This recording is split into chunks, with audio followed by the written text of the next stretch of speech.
So to follow up on the tragic events of yesterday, the Montreal police officer who was killed, another one in hospital, and of course a civilian killed in this as well, we're getting more details about what motivated the shooter. We know now that shooter has been identified as a 25-year-old man from Lethbridge, Alberta, who drove here to Montreal to follow through on what is basically being called, because he left behind a manifesto, which was over 100 pages long, with misogynistic rhetoric, akin to what you would qualify, and we've heard the term before, as involuntary celibate or incel culture.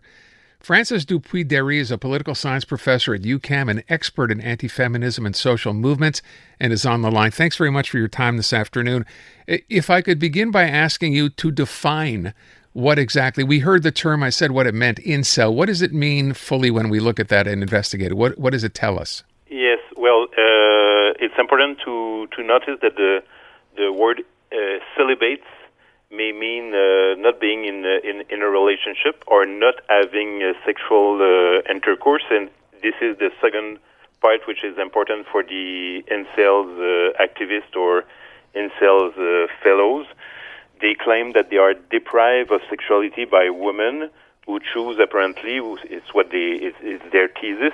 They choose only the most handsome men. Yeah, he actually used the word. He used the word brutes, as in big guys, handsome guys. That's the word he used. Well, okay. I would say the captain of the football right. team of the college, right. The college in the United States is the stereotype. Okay. And they ground their claim on a kind of a pseudo-scientific theory of.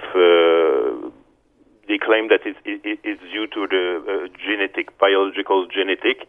Some men are born awesome, apparently, and others, the incels, are born ugly for what they say, and it's because of this that they are suffering this kind of existential crisis, sexual crisis, and for some of them, not all of them, of course, but on their website, public website,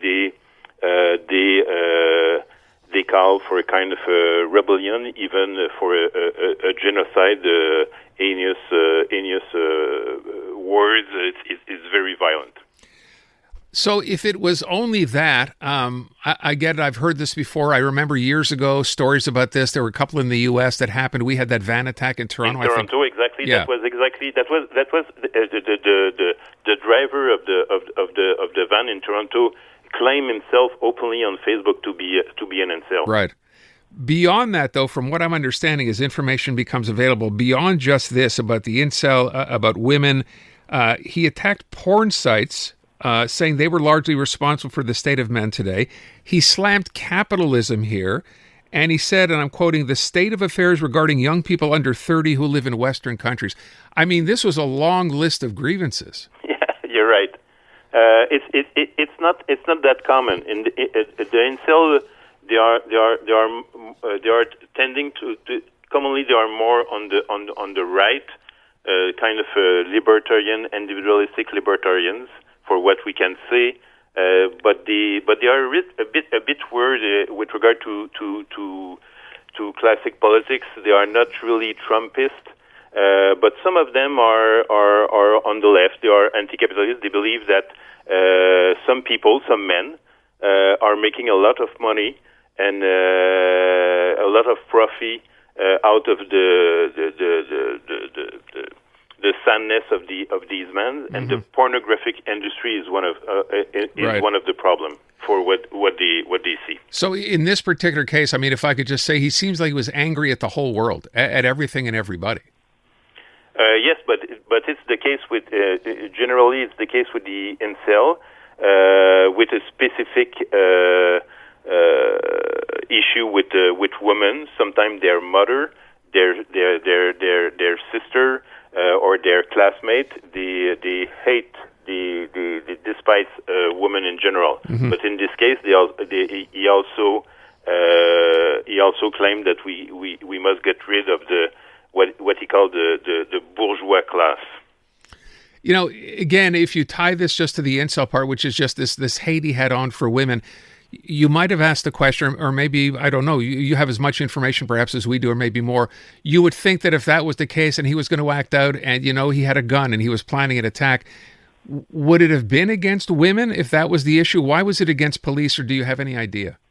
Well, according to his manifesto that I just finished a few minutes ago, at the end of the manifesto, he claimed that they should target high-profile men, not necessarily women, and not the police officers. In this case, I guess police officer was just in his way, if I can say, on his attack on the Pornhub headquarters, for what I understand. Okay.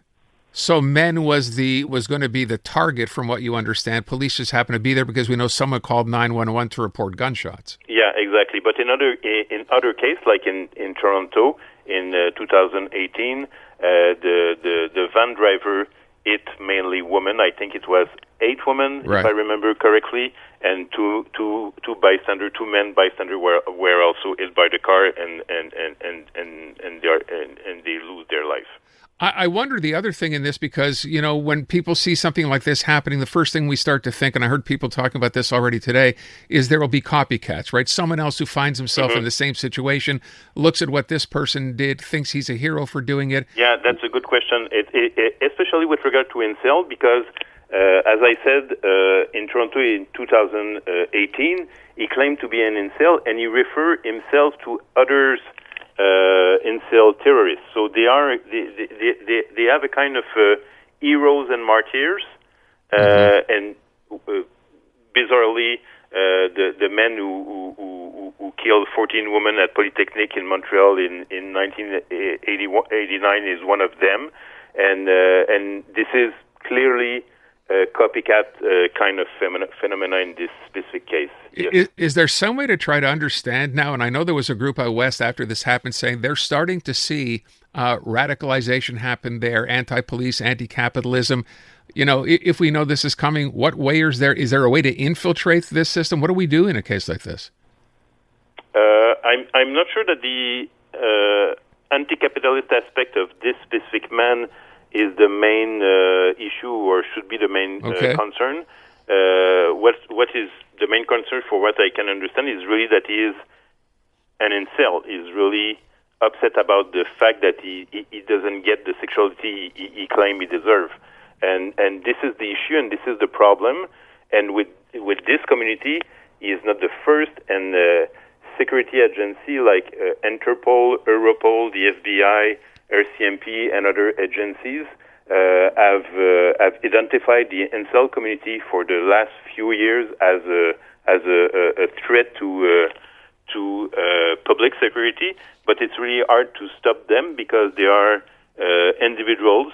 They are not part of a underground organization, and therefore it's difficult to stop them. But I really want to emphasize the fact that, for what I understand, in our society, women also suffer from sexual misery or sexual violence. We know the Me Too movement, but on the female part of this issue, we don't have a claim or a call for a armed struggle. It's really a masculine, a manly issue in this case.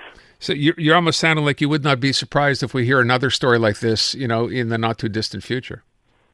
Not at all. In the past few months in France, if I remember correctly, at least one, maybe 2 young fellows have been arrested while they were trying to carry an attack against women in their high school. So it's something that it's still, of course, it's exceptional, but it's also common. Exceptional but common. Perhaps that's the scariest part of all. Monsieur Dupuis-Deri, thank you so much for your time. Very much appreciate it. Thanks very much. Yeah, Francis Dupuis-Deri, political science professor at UQAM. Famous last words, I guess, right? Close your eyes, and you can hear the entire world come alive. 2026 FIFA World Cup is on, and you can stream it all live on TSN Radio. From the opening kickoff to the final celebration, every match, every moment. Listen to FIFA World Cup on TSN Radio. Here's Canada the liftoff. Available on iHeartRadio.